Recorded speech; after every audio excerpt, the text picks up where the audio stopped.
Hello everyone and welcome back to another video from Finance and Crypto Guide. In this video, I'm going to show you how to change your currency on the OKX application. So let's get started right away. First of all, open the OKX application on your device. And once it is opened up, you might be asked to log into your account if you haven't done so already.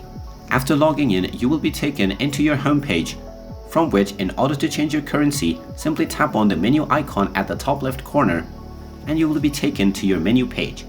Go ahead and tap on your profile at the top section and now you will be taken to your profile settings menu.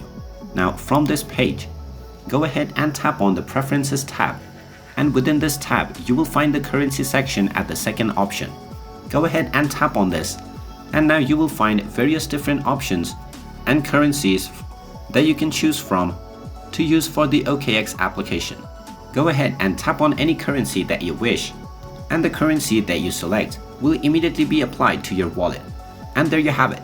That is how easy it is to change your currency on the OKX application. If you find this video helpful, make sure you hit that like button and subscribe to our channel if you haven't done so already. Also ring that notification bell to never miss another update from us. Thank you for watching and I will see you again in the next video.